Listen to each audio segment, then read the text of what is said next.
سورہ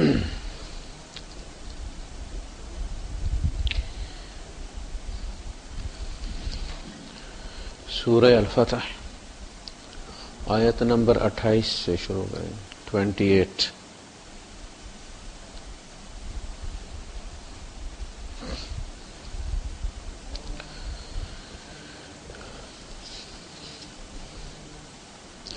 احمده واصلي على رسوله الكريم اما بعد فاعوذ بالله السميع العليم من الشيطان الرجيم بسم الله الرحمن الرحيم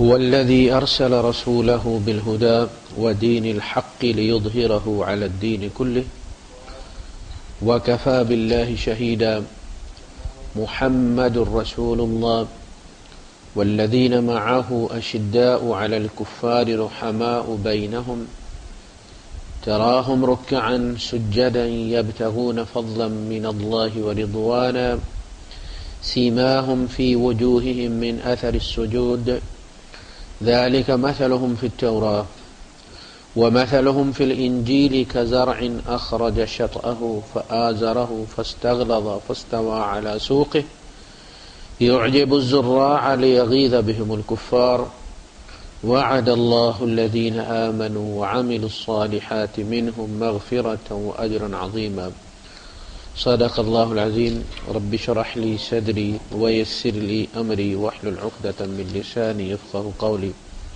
آمين يا رب العالمين. ان آخر کی دو آیات میں بڑے اہم مضامین آئے ہیں. میں نے اسے پچھلے ہفتے روک لیا تھا کہ انشاءاللہ پھر اس کے لیے ٹائم چاہیے تو ہم اگلے درس میں بات کریں گے. یہ آیت هو الذی ارسل رسولہ بالہدی ودین الحق یہ 3 جگہ پہ آئی. ایک یہاں آئی ہے، یہ مشرکین مکہ کے لیے انہیں خبردار کیا جا رہا ہے. پھر یہ سورہ توبہ میں آئی ہے اور وہاں پہ یہود اور نصارہ کو متنبع کیا جا رہا ہے. سورہ صف میں آئی ہے اور وہاں پہ عیسیٰ علیہ السلام کی بشارت کے طور پہ آئی ہے کہ کوئی، یعنی عیسیٰ علیہ السلام بھی یہ بات بتا رہے ہیں کہ میں جس رسول کی بشارت دینے آیا ہوں اسمہ احمد، ان کا نام احمد ہے اور کوئی مخالفت ان کو روک نہیں سکے گی اور وہ اپنے مقصد میں کامیاب ہوں گے. یعنی رسول جو ہے وہ آتے اس لیے کہ وہ کامیاب.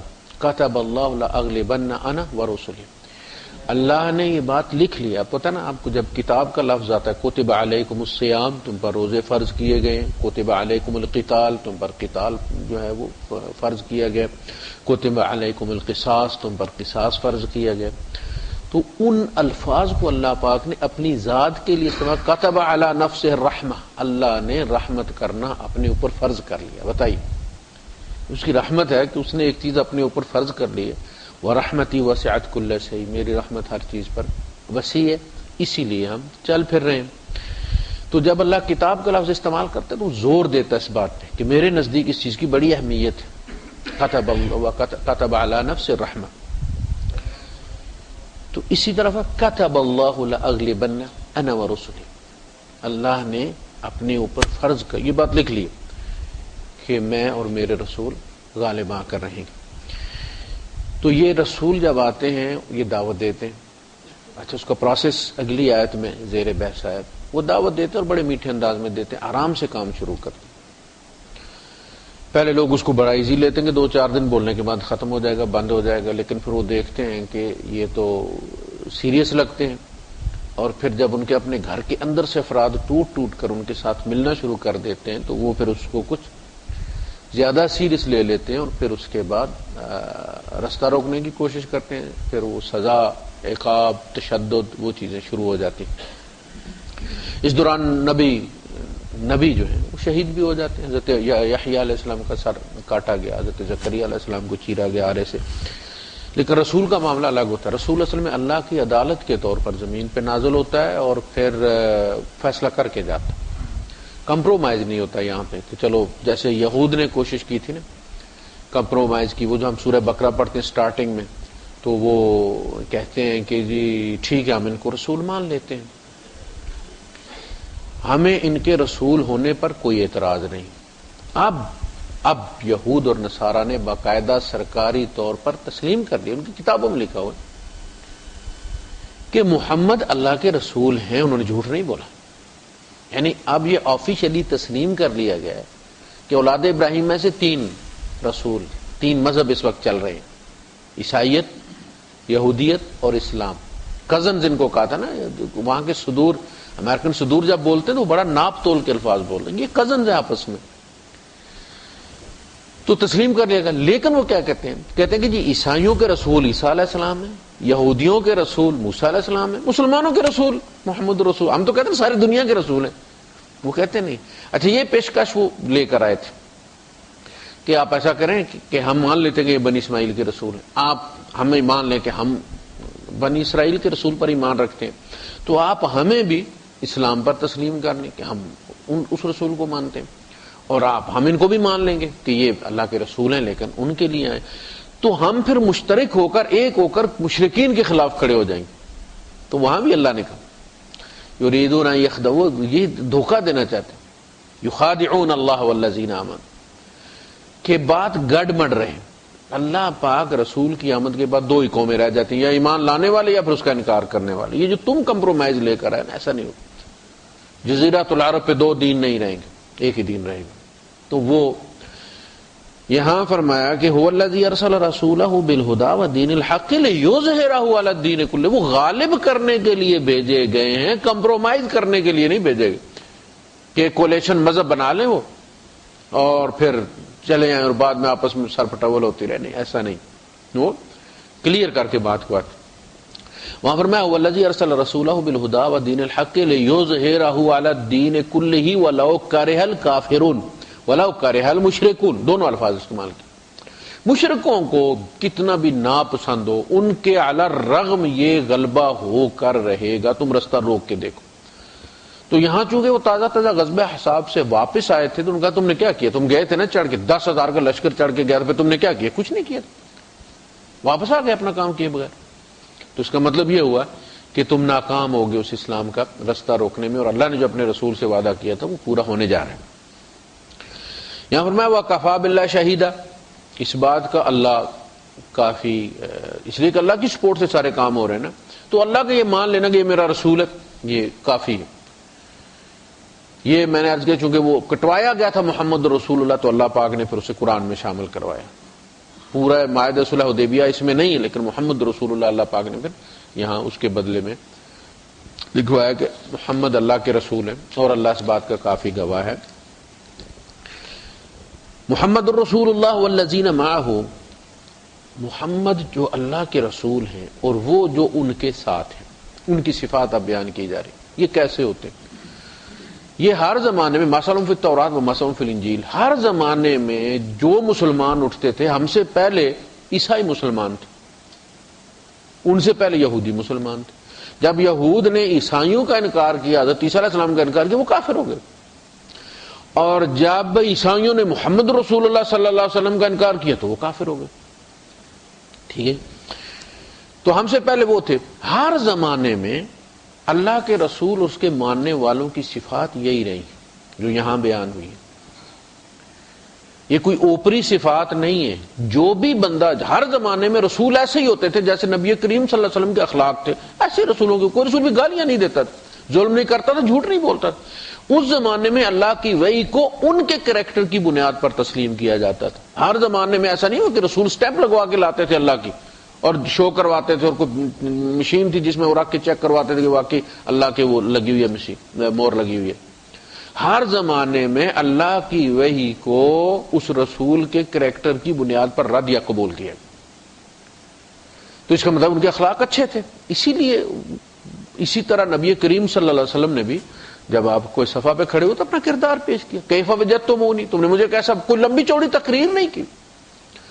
پہلے آپ 3 سال تک اپنے گھر میں ملنے جلنے والوں میں جن کے ساتھ سلام دعا تھی, اٹھنا بیٹھنا تھا, بزنس تھا, ان کے ساتھ آپ بات چیت کرتے رہے.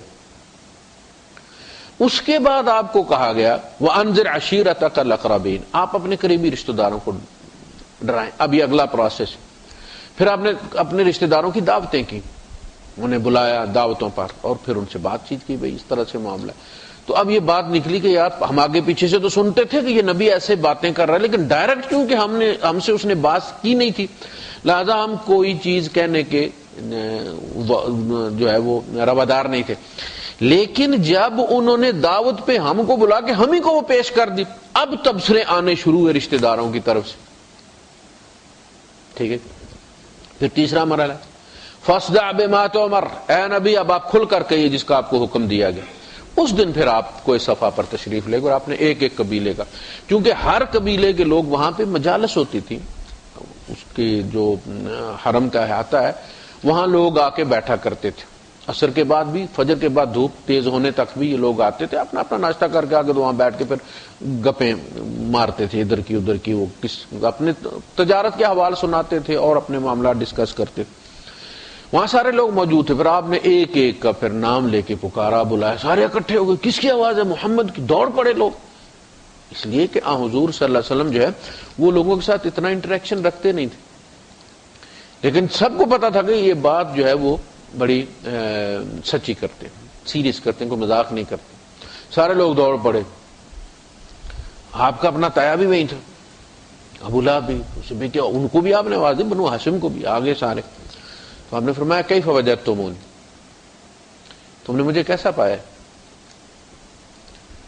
تو اس پہ انہوں نے کہا کہ جی آپ بھی اچھے ہیں اور آپ کے والد بھی اچھے تھے، ہم میں بہترین لوگ ہیں آپ، اور ہمیں آپ سے کسی جھوٹ کا کبھی تجربہ نہیں ہوا، آپ کو ہم نے ہمیشہ سچ کہتے پایا. فرمائیے کیا حکم ہے؟ اچھا دیکھو، اگر یہ بات تم کہہ رہے ہو، میری سچائی کی گواہی دے رہے ہو، تو میں اگر تمہیں یہ کہوں کہ اس پہاڑ کے پیچھے سے ایک لشکر ہے جو تم پر حملہ آور ہونا چاہتے، ان کا جی اگرچہ ہمیں پتا ہے کہ لشکر کوئی نہیں،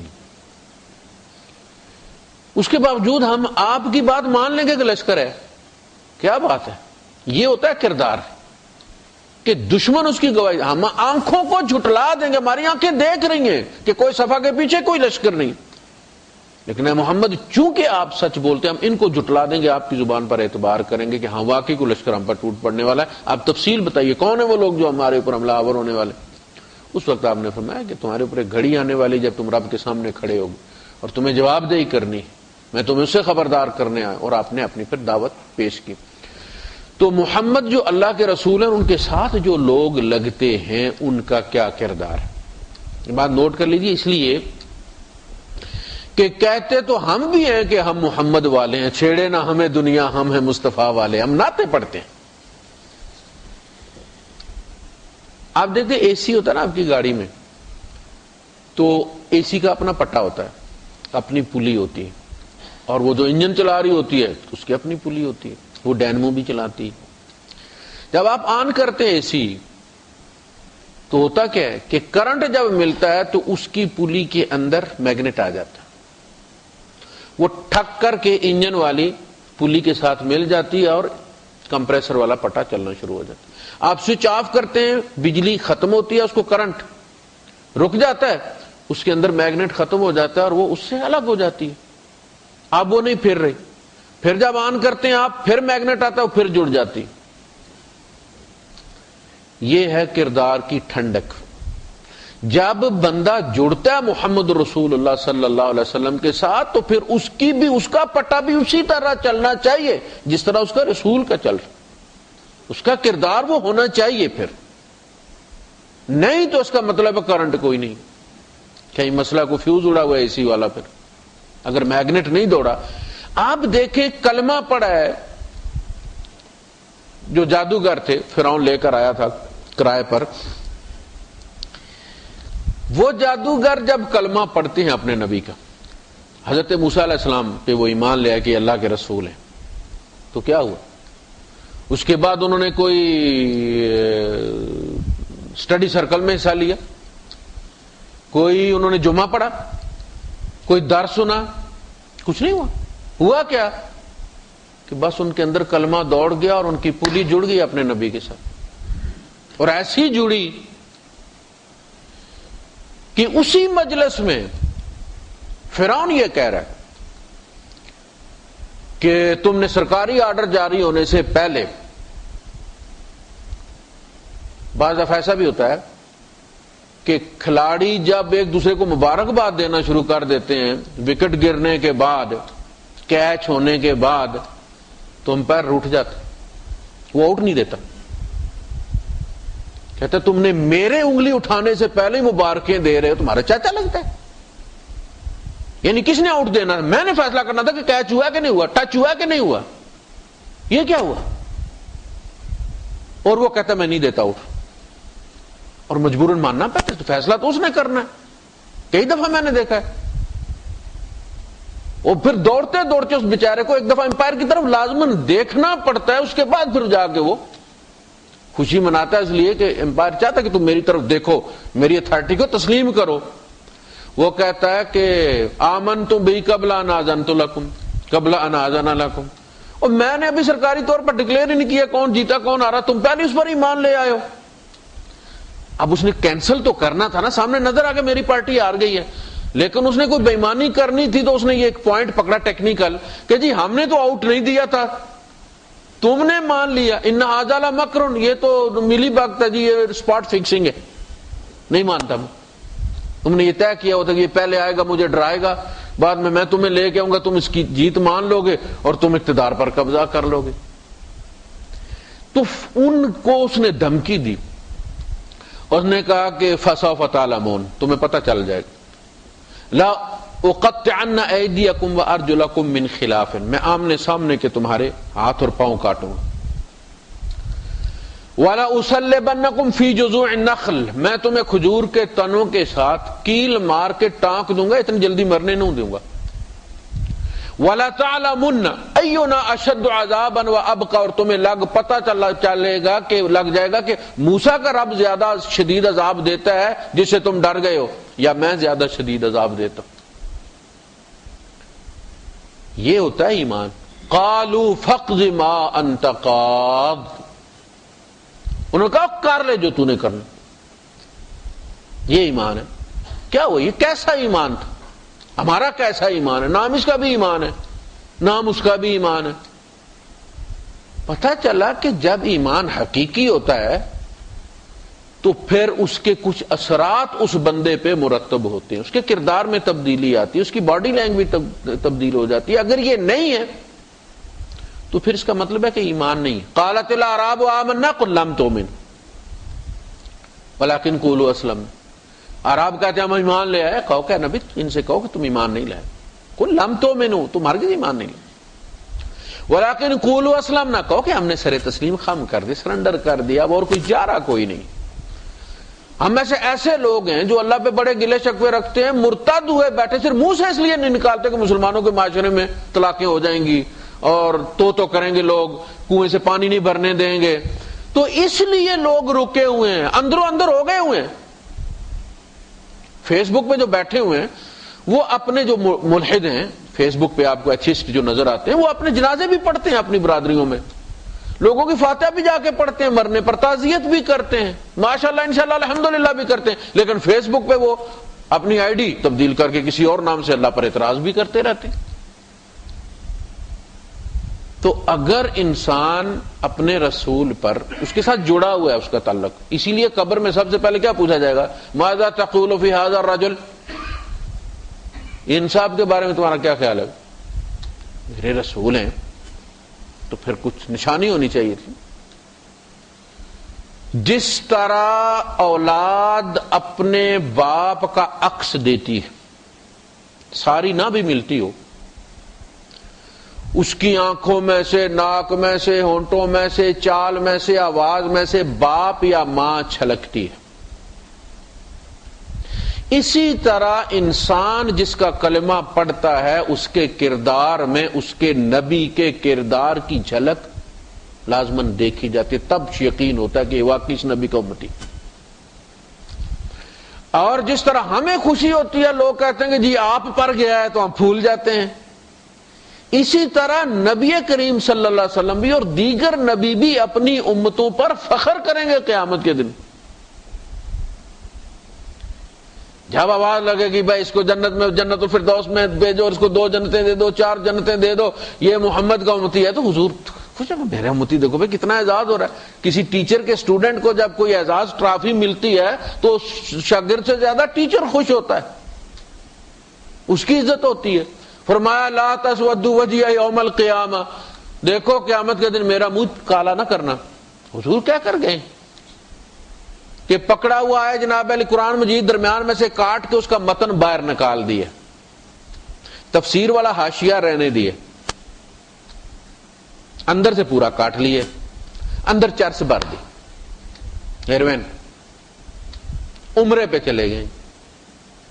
سعودیہ والے پریشان ہو گئے کہ ہم یہاں مفت تقسیم کرتے ہیں قرآن، یہ پاکستان سے لے کے آ رہا ہے۔ میں شبہ تھا، کھولا، اندر پیکنگ لگی ہوئی ساری، باہر حاشیہ موجود ہے، قرآن نظر آ رہا ہے، اندر سے کٹا ہوا ہے۔ اب اس کو یہ ہے کہ متن چونکہ میں نے عربی کاٹ کے باہر نکال دیا اس لیے یہ بے حرمتی نہیں، وہ یہ سمجھ رہا ہے، اسے نہیں پتا کہ میں قرآن کے نام پر لے کر جا رہا ہوں، تو اگر نکل گئی تو قرآن کی بے حرمتی ہوئی نا، اگلے نے تو قرآن دے کے تمہیں چھوڑا ہے نا، اندر تو کیا بھر کے لے کے جا رہا ہے۔ تو جب محمد الرسول اللہ والذین معہ، محمد اللہ کے رسول اور جو بھی ان کے ساتھ ہیں وہ کیسے ہوتے، اگر ویسے ہوتے تو وہ محمد کے ساتھ ہیں صلی اللہ علیہ وسلم، اگر ویسے نہیں ہیں تو یہ کلمہ صرف دنیا میں چلے گا، قبر میں جانے کے بعد ہمارا سٹیٹس بدلی ہو جائے گا، وہاں نیا کارڈ ایشو ہوگا۔ پہلی بات اشداء علی الکفار، یہ اب نے دیکھا نا، وہ انہوں نے بیعت لی تھی 1400 آدمیوں نے، اور پتہ چلتا تھا کون تھے وہ آدمی جن کے خلاف انہوں نے بیعت لی تھی، ان کے اپنے مامے چاچے تھے، بھائی تھے، کزن تھے ان کے۔ مکے والوں کے خلاف یہ جو بیعت لی ہے، تو مکے میں کون تھے اور ان کو مارنے والے، بیعت لینے والے کون تھے؟ ان کے اپنے بھتیجے، اپنے بھانجے، اپنے بھائی، اپنے باپ، اپنے بیٹے۔ فرمایا یہ ہوتا ہے رویہ۔ کس چیز نے عداوت ڈالی ہے؟ کفر نے۔ کل تک یہ ایک تھے، قبائلی زندگی میں قبیلے کے نام کی خاطر لوگ جان دے دیتے کہ میرے قبیلے کا ہے بھائی، میری ناک کا مسئلہ ہے۔ 2 قومی نظریہ علامہ اقبال نے نہیں دیا، 2 قومی نظریہ بہت پرانا ابراہیم علیہ السلام نے دی، جب انہوں نے اپنے باپ سے کہا تھا انی اراکا و قومکا، میں تجھے اور تیری قوم کو۔ تو ابراہیم علیہ السلام کے باپ کی قوم کون سی قوم تھی؟ وہی قوم تھی۔ نہیں کہا انی اراکا و قومنا یا انی اراکا و قومی، میں آپ کو اور اپنی قوم کو کہا نہیں، میں تجھے اور تیری قوم کو۔ تو بھی الگ چیز ہے، تیری قوم بھی الگ چیز ہے، میں کوئی اور چیز ہوں۔ کس چیز نے الگ کیا تھا باپ سے؟ کلمے نے۔ یا ابت انی قد جاءنی من العلم ما لم یاتک فاتبعنی، ابا جی میرے پاس وہ علم آیا جو آپ کے پاس نہیں آیا، وہی آئی، اب آپ مجھے فالو کریں، میں آپ کو فالو نہیں کر سکتا۔ وہ کہتے میں تیرا پیو میں آ کے تو ہے۔ یہی ہوتا نا جب باپ ہار جاتا ہے دلیل میں ہمارے یہاں بیٹے سے، تو سب سے بڑا پھر چھکا اس کے پاس کیا ہے؟ وہ پیو میں آ کے تو ہے۔ کہا ابا جی ہاں یہ بات نہیں چلے گی، فتبعنی، علم میں جس کے پاس زیادہ علم ہوتا ہے پیو وہ ہے، فتبعنی، آپ میرے پیچھے چلیں، اہدک صراطا سویا، میں آپ کو سیدھی راہ پر لے کے چلوں گا، کیونکہ اس سیدھی راہ کا علم میرے پاس۔ کس سیدھی راہ کا علم؟ جہاں ہم جنازے پڑھ پڑھ کے لوگوں کو بھیج رہے ہیں، ہمیں تو یہاں محسوس نہیں ہوتا نا۔ ملک میں یہ ہوتا ہے کہ اپنا نہ مرے کوئی نہ کوئی گاؤں میں مرتا ہی رہتا ہے، جنازوں میں جاتا ہے، تعزیت میں جاتا ہے، بندے کو یقین رہتا ہے کہ لوگ مرتے بھی ہیں۔ یہاں تو لوگ ایئرپورٹ سے آتے ہی نظر آتے ہیں، جو تو بکسا اٹھایا ہوا آ رہا ہے، جناب آ رہی ہے دنیا، مرتا کوئی دے۔ آپ جائیے نماز میں، یہاں عصر کے بعد جنازوں کی لگتی ہے وہ لائن، سری لنکا کے، انڈیا کے، بنگلہ دیش کے، پاکستان کے، مصر کے، جنازوں پہ جنازے اٹھتے، پتہ چلتا ہے دنیا مر رہی ہے، بڑے بڑے کڑیل جوان۔ تو فرمایا کہ ہم سب ایک منزل کے مسافر ہیں، جا رہے ہیں ہم، اپنا اپنا سٹیشن آ رہا ہے، اتر رہا ہے ہر بندہ اس جہاز سے۔ اہدک صراطا سویا، ابا جی اس منزل کا سیدھا رستہ مجھے پتا ہے ورنہ بھٹک جاؤ گے، اور وہاں کا بھٹکا ہوا پھر ٹھہرتا کہاں جا کے؟ آپ دبئی چلے جائیں، ایک ٹریک آپ بھول جائیں، پھر واپسی کا راستہ نہیں ملتا، پونا گھنٹہ شہر میں گھس گئے آپ، اب گھنٹہ لگ گیا، وہاں ایک ٹریک کا اپنا اپنا لگ رہا راستہ نکل رہا ہے، وہاں پوچھ کے چلنا پڑتا ہے۔ وہ کہتا ہے جی بالکل آپ وہ لیفٹ والے ٹریک کو چھوڑے نہیں، آپ ذرا سا آپ ہلے نہیں کہ آپ دوسرے راستے پہ چلے جائیں گے۔ اسی طرح آخرت کا معاملہ بھی ہے، فرمایا کہ یہ ہے وَأَنَّ هَذَا صِرَاطِي مُسْتَقِيمًا فَاتَّبِعْهُ وَلَا تَتَّبِعُوا السُّبُلَ، دیکھو میرا سیدھا رستہ ایک ہی ہے، باقی جتنے رستے ہیں ان میں سے کسی کی پیروی نہیں کرنی۔ سیدھے رستے کی نشانی ہے، آپ دیکھیں میتھ کا اگر ایک سوال ہے تو اس کے حل ہونے کی دلیل یہ ہے کہ سب کا ایک ہی اس کا پیٹرن ہوگا تو وہ ٹھیک ہوگا، سب ایک ہی طریقے سے اس کو حل کریں گے تو اس کا صحیح جواب آئے گا۔ یہ نہیں کہ ساتھ والا کسی اور طریقے سے کر رہا ہے، یہ اور طریقے سے کر رہا، سب کے جواب صحیح آ جائیں گے، ممکن ہی نہیں ہے۔ ایک طریقوں کو سارے فالو، اس کا مطلب ہے جن کا بھی جواب صحیح آئے گا ان کا سب کا رستہ ایک سا ہوگا۔ البتہ غلط والوں کی کوئی گارنٹی نہیں، غلط ہونے کے لیے تو کوئی سیدھا رستہ ہونے کی ضرورت نہیں ہے نا جی، جو مرضی آدمی کر لے، پھر غلط ہونا کیا مسئلہ۔ تو ایک تو یہ کہ کفار کے معاملے میں حربی کفار، بعض لوگ اس کو یہ سمجھتے ہیں کہ جو میرے آفس میں جو عیسائی کام کرتا ہے وہ بھی جب مجھے گڈ مارننگ کہے تو میں منہ دوسری طرف کر لوں، کیوں؟ میں مسلمان ہوں، وہ کافر، اور مسلمان کافروں کے لیے بڑا سخت ہوتا ہے۔ البتہ پروموشن کی اگر مسئلہ ہے تو پھر بے جل جا کے جوتے چاٹے اسے۔ حربی کافر کی بات ہو رہی ہے، ہر کافر کی بات نہیں ہو رہی۔ اللہ کے رسول صلی اللہ علیہ وسلم نے کافروں سے لین دین کی، یہود کافر ہی تھے نا، لین دین کی ہے۔ آپ خود پڑھتے ہیں کہ جب آپ کا انتقال ہوا یا آپ کا وصال ہوا یا آپ کی رحلت ہوئی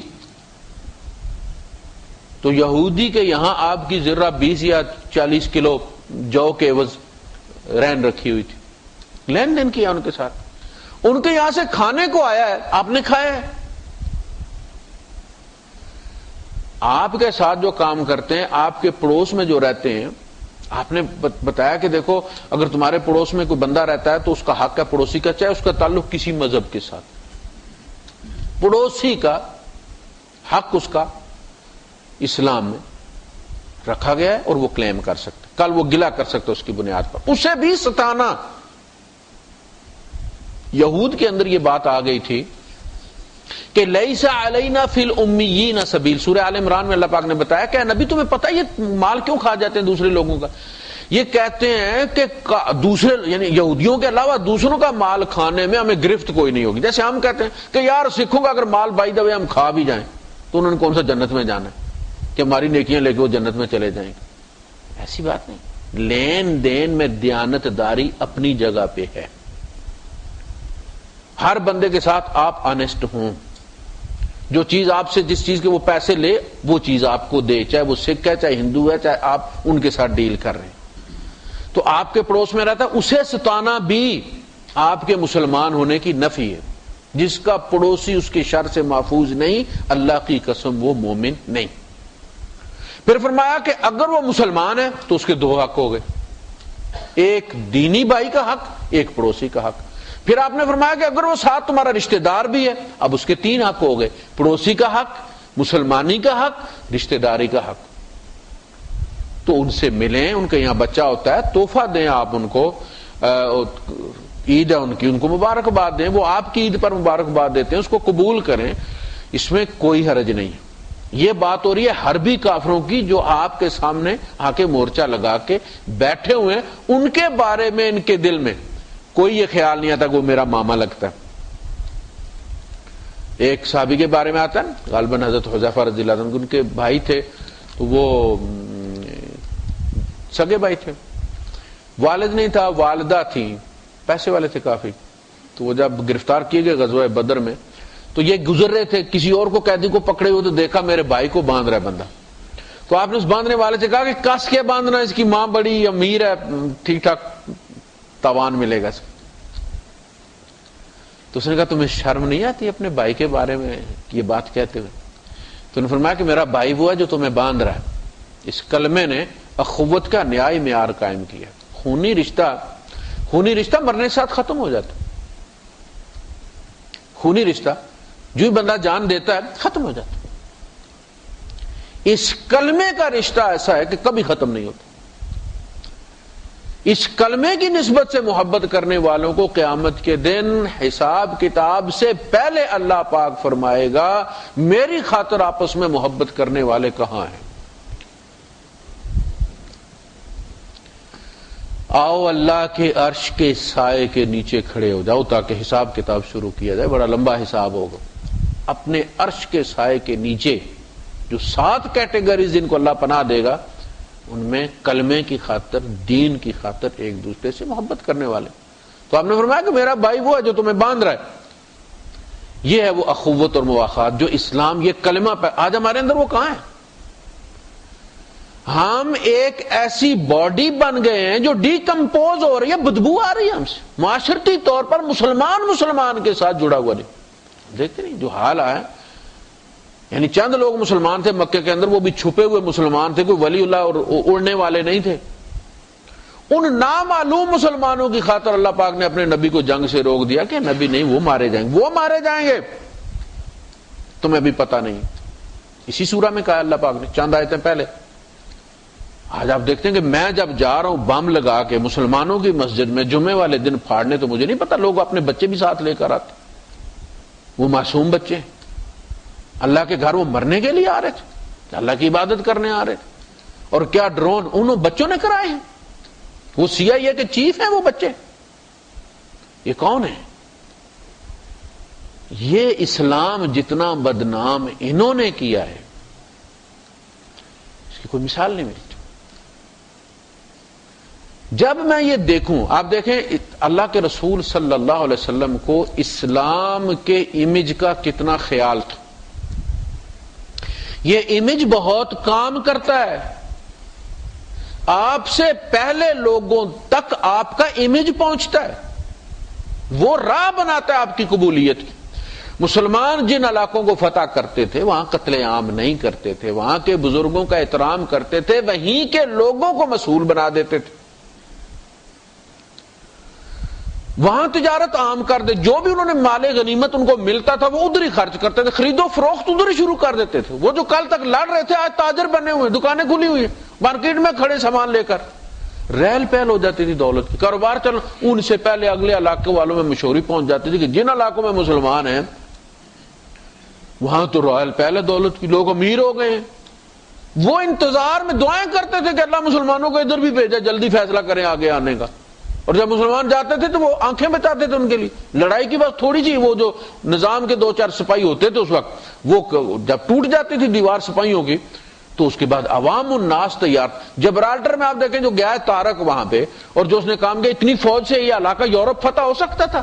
وہ لوگ تلے بیٹھے تھے کہ مسلمان آئے، وہیں سے لوگ ان کو آگے ملتے تھے، رستہ دکھانے والے، ساتھ مل کے لڑنے والے. امیج کی اتنی فکر تھی اللہ کے رسول صلی اللہ علیہ وسلم کو کہ عبداللہ ابن ابی کی اتنی زیادہ گستاخیوں کے باوجود کہ جس کا آپ تصور بھی نہیں کر سکتے. یعنی جو کچھ شیعہ کرتے ہیں یہ تو اس کے مقابلے میں کچھ بھی نہیں ہے. اس کے باوجود حضور نے اس کو کیوں نہیں مروایا؟ آپ نے فرمایا عمر لوگ کیا کہیں گے کہ محمد اپنے ساتھیوں کو مرواتا ہے، کلمہ گو کو مرواتا ہے. یہ نہیں پتا کہ وہ کلمہ گو کر کیا رہا ہے. اس کے باوجود کلمہ گو تو تھا نا. جیسے بھی ہیں 5 نہیں پڑھتے، 3 نمازیں پڑھتے ہیں، لیکن مسلمان تو مشہور ہے نا. دنیا شیعوں کو بھی مسلمان ہی سمجھتی ہے نا. تم انہیں مارو گے تو کیا کہیں گے؟ مسلمان کو مارو. ان کو ہندو تو کوئی نہیں کہے گا نا، مسلمان ہی کہیں گے ان کو. کسی نے ان کو کافر ڈکلیئر نہیں کیے. تو یہ جو قتل عام ہے اس کا نتیجہ یہ نکلے گا کہ اسلام بدنام ہو جائے گا. حضور نے بڑی مشکل سے اس کو پالا. اور پھر کیا کیا کہ جب دفنانے کی باری آئی تو آپ نے یہ نہیں کہا صحابہ سے کہ چلو تم پڑھ لو نماز جنازہ. نہیں، آپ گئے، اس کا بڑا اہتمام کیا. سب سے پہلے تو آپ نے اپنا کرتا دیا اس کے کفن کے لیے. یہ بہت بڑا اعزاز تھا صحابہ کے لیے کہ نبی کے بدن کی کوئی چیز ہمیں کفن کے لیے مل جائے. اور اس کے بعد جب وہ کفن پہنانے لگے، غسل دے چکے، تو حضور نے فرمایا جب غسل دے دیا تو مجھے بتانا۔ انہوں نے بتایا، اللہ کے رسول صلی اللہ علیہ وسلم گئے اور آپ نے اپنا لعاب مبارک اس کے سینے پہ ڈال کے پھر اس کو ملا اس کے بدن پر۔ اب اس کا بیٹا عبداللہ دیکھ رہا ہے، عبداللہ ابن ابی کے بیٹے کا نام بھی عبداللہ تھا۔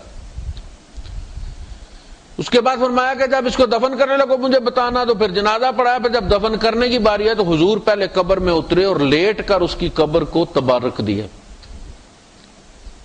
3 چیزیں ہوگی، کرتا دیا، لعاب مبارک مل کے، نبی کا لعاب مبارک مل کے اس کو بچا۔ یہ تینوں کوششیں، جنازہ پڑھنے کی، اپنا کرتا دینے کی، قبر کو برکت دینے کی، لعاب مبارک ملنے کی، یہ تینوں کوششیں نظر آ رہا تھا کہ حضور اس کو اب عذاب سے بچانا چاہتے ہیں۔ ٹھیک، اور صحابہ کو تعجب ہو رہا ہے کہ بھائی اس سے تو دوسرے مسلمان ڈسہارٹ ہوں گے جو مخلص تھے کہ سرکار ہم تو مخلص مسلمان تھے، یہ تو ساری زندگی ڈنگ مارتا رہا، تو حضور اس کا اتنا اکرام کر رہے ہیں۔ ہونا تو یہ تھا کہ اس کو کتے کی طرح گڈا مار کے کھڈا تو اس کو پھینک دیتے تاکہ دوسروں کو عبرت ہوتی، یہ تو اس کا اتنا اعزاز کر رہے ہیں۔ عمر فاروق رضی اللہ عنہ بار بار اعتراض کر رہے ہیں، یہاں تک کہ جنازے میں حضور کے سامنے آ کے کھڑے ہو گئے اور گنوانا شروع کر دیا کہ اللہ کے رسول اس نے یہ کیا، اللہ کے رسول اس نے یہ کیا، اللہ کے رسول اس نے یہ کیا۔ سارا کچھ ہو گیا۔ حضور کے اس دن کے اس حسن سلوک کی وجہ سے ایک دن میں 350 منافق مخلص مومن بنا۔ یعنی ان کے ضمیر کے اندر یہ بات چلی گئی، انہیں پتا تھا یہ کیا کرتا رہا، اور حضور اتنے انفلوئنشل تھے اس وقت، آپ کے چاہتے اسے اٹھا کے پھینک دیتے، اس کے باوجود حضور نے اتنا ریگارڈ کیا اس کا۔ بعد میں آپ نے کہا عمر فاروق رضی اللہ تعالیٰ عنہ سے کہ عمر جو بھی میں نے اس کے ساتھ کیا تھا اس سب سے وہ اللہ کے عذاب سے بچنے والا نہیں ہے، اللہ نے کہہ دیا ہے، لیکن دیکھ کتنے لوگ بچ گئے آگ سے۔ اس دن جو مخلص مومن ہو گئے ہیں، نفاق سے نکل، وہ بچے کہ نہیں بچے؟ آپ نے کہا کتنے بچ گئے آگ سے، کتنے اسلام میں داخل ہو گئے خلوص نیت کے ساتھ۔ تو آپ کا کردار ایک چیز ہے، وہ میٹر کرتا ہے، وہ آپ سے پہلے جاتا ہے۔ آج جو میسج جا رہا ہے، جو اسلام یا مسلمانوں کا نام آتا ہے تو لوگوں کو کیا نظر آتا ہے؟ دوڑتی ہوئی ایمبولینس سے، سائرن بجاتی ہوئی، اور روتی ہوئی عورتیں، اور بلکتے ہوئے بچے اور بچیاں، اور کٹی پٹی لاشیں، خون آلود سڑکیں، یہی نظر آتا ہے نا۔ اسلام اسی کا نام ہے۔ جب دبئی کا کوئی نام لیتا ہے تو دبئی کیا نام، بلڈنگیں اور جناب فلاں ٹاور اور خلیفہ ٹاور اور فلاں فلاں، یہی نظر۔ جب کسی آپ بلی کا جب آپ کو بلی، تو آپ کے ذہن میں بلی کی تصویر بنتی ہے، یعنی تعارف جو ہے لازماً اس کا ٹیگ آ کے لگتا ہے۔ جو ہی اسلام یا مسلمانوں کے بارے میں کوئی بات کرتا ہے تو کیا ٹیگ آ کے لگتا ہے؟ نہیں، لوگ تو یہ دیکھتے ہیں کتابیں آج کل کون پڑھتا ہے، کتابوں میں اسلام کون ڈھونڈتا ہے۔ لوگ تو اسلام مارکیٹ میں دیکھنا چاہتے ہیں، اس لیے کہ ہر چیز مارکیٹ میں ہے، تو مارکیٹ میں یہ کچھ تو خون ہے۔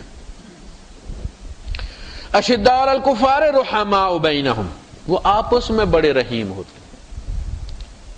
سورہ مائدہ میں فرمایا اذلۃ علی المؤمنین اعزۃ علی الکافرین، مومنوں کے سامنے یہ بڑے جھکے، ذلیل کس کو کہتے ہیں؟ کمزور، یعنی مومن کے سامنے کمزور ہوتا ہے، جھکا ہوا، کمپرومائز کرنے والا، لیکن کفار سے کوئی کمپرومائز نہیں، عقیدے کی بنیاد پر کوئی کمپرومائز نہیں۔ یہاں کہتے ٹھیک ہے میرا مسلمان بھائی ہے، چلو فائدہ ہوگا بھی تو میرے مسلمان بھائی کا ہوگا، کوئی مسئلہ نہیں۔ یہ سوچ، مسلمان کا مسلمان کے ساتھ تعلق، مسلمان کا کفار کے ساتھ تعلق، اور اب مسلمان کا اللہ کے ساتھ تعلق، یعنی یہ تو ورٹیکل اور ہاریزنٹل۔ یب تراہم رکعن سجدا، تو دیکھے گا ان کو رکوع اور سجود میں، یعنی یہ ان کا اللہ کے ساتھ تعلق ہے۔ بندوں میں رحیم، آپس میں،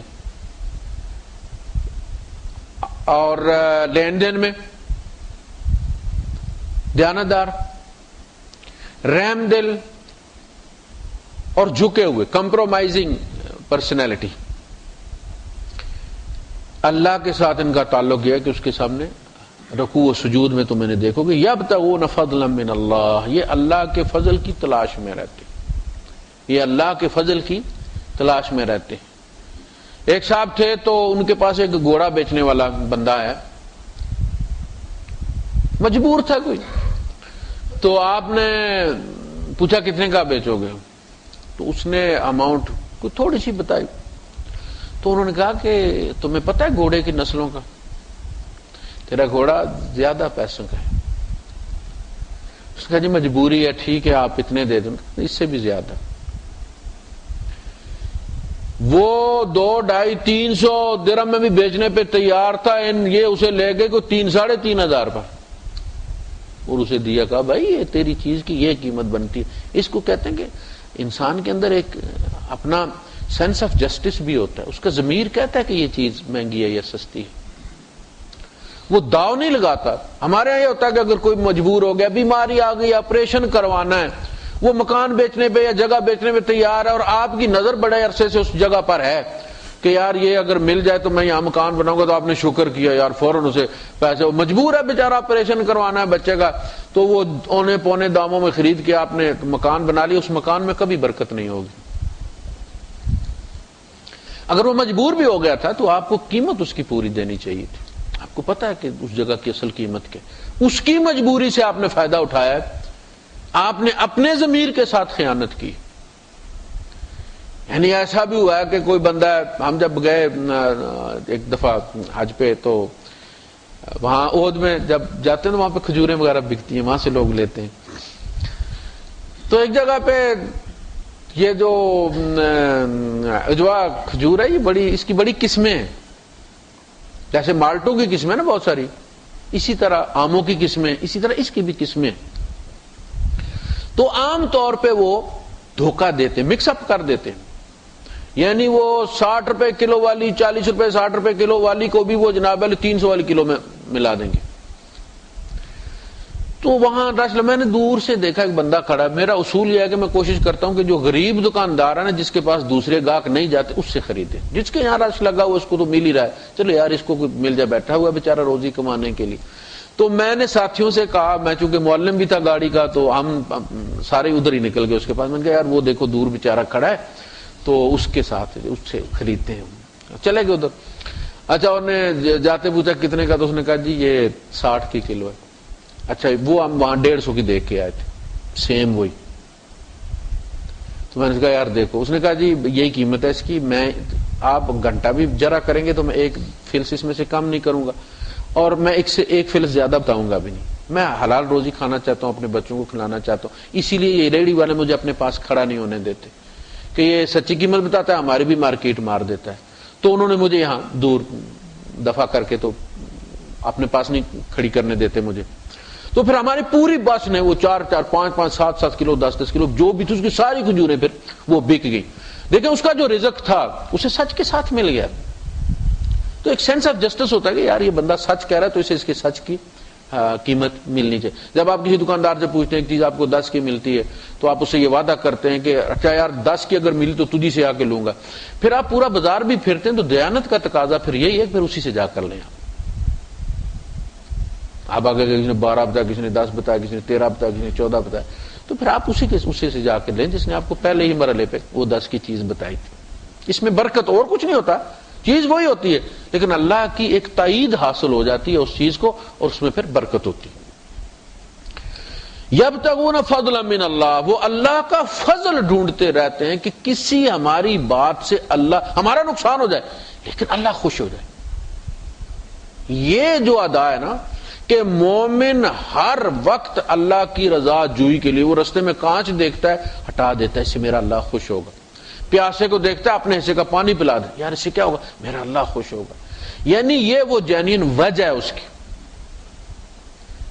کہ وہ چھوٹے چھوٹے بہانے. یہ وہ وقت ہوگا کہ جب قیامت کے دن پھر اللہ پاک اسے کہے گا کہ تو نے جگہ جگہ مجھے راضی کرنے کی کوشش کی ہے، آج میں تمہیں اپنی رضا سے محروم نہیں ہونے دوں. فنظر الیہ، پھر اللہ اپنے پیار کی رحمت سے اس کی طرف دیکھے گا. اس نظر کا نتیجہ یہ ہوگا کہ اس کے اعمال کا وزن بے تحاشا بڑھ جائے.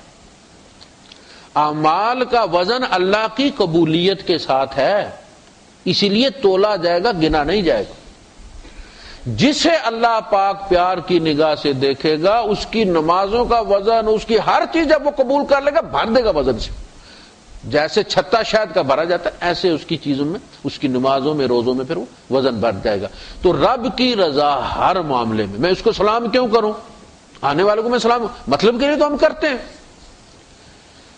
لیکن ایک بندے کو میں جانتا ہی نہیں ہوں، میں کیوں سلام کروں اسے؟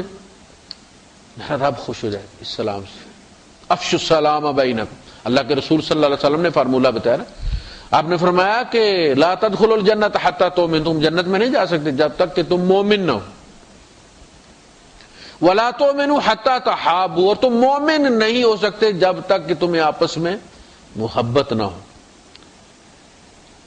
یعنی مومن کی نشانی یہ ہے کہ وہ مومن سے محبت کرتا ہے، جب آپس کی محبت ختم ہو جائے تو دیکھیں آپ کے ایمان کا فیوز اڑ گیا، کوئی خرابی پیدا ہو گئی، ورنہ ادھر بھی کلمہ ہے ادھر بھی کلمہ ہے تو یہ بلوٹوتھ کی طرح ہوتا ہے نا، وہ تو پیر کرتا ہے۔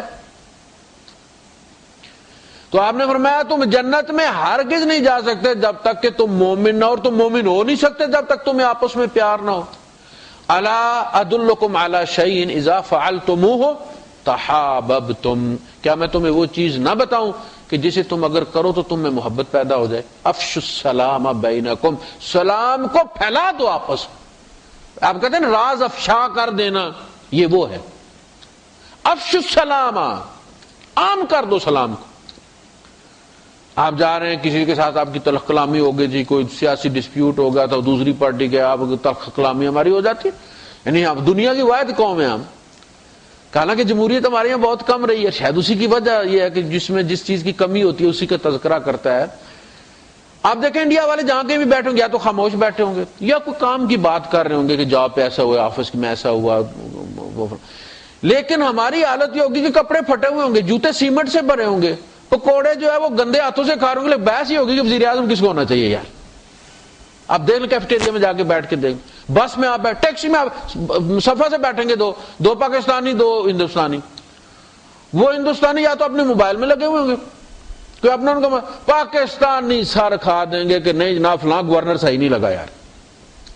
اور یہ وہ چیز ہے کہ ڈسپیوٹ میں اگر آپ کا کوئی کسی تنازع ہو گیا، اب آپ بھی جا رہے ہیں وہ بھی آ رہے ہیں، آپ کو پہلے پتا کہ اس کے ساتھ میری منہ ماری ہوئی اور وہ منہ پھیر کے گزرے گا تو میں پہلے سے بنا لوں، وہ مجھ سے 2 گز دور آ کے بنائے گا نا، میں 4 گز سے بنا لیتا ہوں تاکہ میری جیت ہو، پتا چلے کہ میں اس سے زیادہ نفرت کرتا ہوں، ٹھیک ہے۔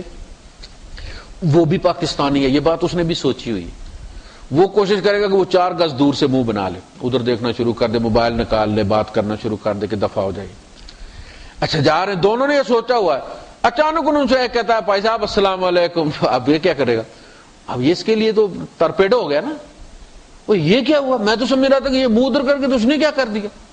اب آپ فوراً رکیں گے، اس نے صرف سلام کیا تھا نا، وعلیکم السلام کریں گے، ہاتھ بھی ملائیں گے آپ اس سے، کہ میں اس سے زیادہ آپ ہاتھ ملائیں گے، وہ کہیں گے یار ویری ساری، میں اپنے خیال میں یار مگن جا، اب یہ نہیں کہیں گے کہ میں یار بس ایسے پتہ نہیں کس خیال میں جا رہا، سنائیں کیا حال ہے، کہاں سے آئے ہیں، کدھر جا رہے ہیں، اپنی وہ چھینپ جو آپ کی شرمندگی ہے اس کو مٹانے کے لیے پھر آپ 2-4 باتیں زیادہ کریں گے۔ یہ سلام یہ کام کرتا ہے، ایسے میل کو دھوتا ہے کہ دوسرا پاؤڈر کو بھی ایسا کام نہیں کرتا۔ اس کی خصوصیت ہے، اس لیے کہ یہ فارمولہ نبی کریم، یہ دوا نبی کریم صلی اللہ علیہ وسلم کی دی ہوئی ہے۔ آپ کچھ نہ کریں، کوئی دلیل نہ دیں، آپ صرف سلام کر دیں اس کو، آپ یقین کریں آج نہ صحیح کل وہ آپ کو فون کر کے خود کہے گا کہ یار میری غلطی تھی، وہ ویری ساری یار مجھ سے، وہ میرا دماغ خراب ہے یار، میں بلڈ پریشر کا مریض ہوں، مجھے معاف کر دیں۔ وہ خود، آپ اگر اس کو کہتے نا بندوق لے کے کھڑے ہو جاتے کہ اپنی غلطی مانو، وہ کبھی نہ مانتا، آپ کے سلام نے منوا دی اسے۔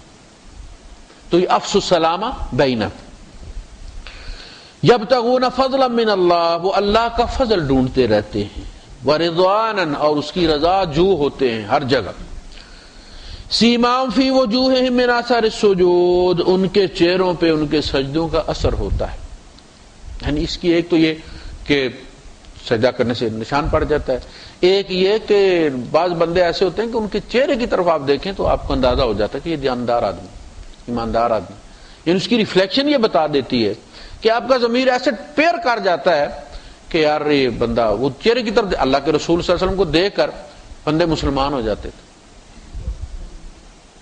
بندے حضور کو دیکھ کر، ایک سردار کا بھائی، اس نے کہا اللہ کی قسم اس چہرے والا جھوٹ نہیں بول سکتا، حضور کے چہرے پہ نظر پڑی. حضور سے خود پوچھا گیا کہ ای الجلساء خیر یا رسول اللہ، اے اللہ کے رسول بہترین جلیس کمپینین کون ہے جس کے پاس بیٹھا جائے؟ آپ نے فرمایا من ذکرکم اللہ رؤیتہ، جسے دیکھو تو تمہیں اللہ یاد آ جائے. یہ ہے دیکھنا، یعنی اس کے چہرے پہ نظر پڑے اور آپ کا قلب جاری ہو جائے، اللہ اللہ کرنا شروع ہو جائے، اللہ یاد آ جائے.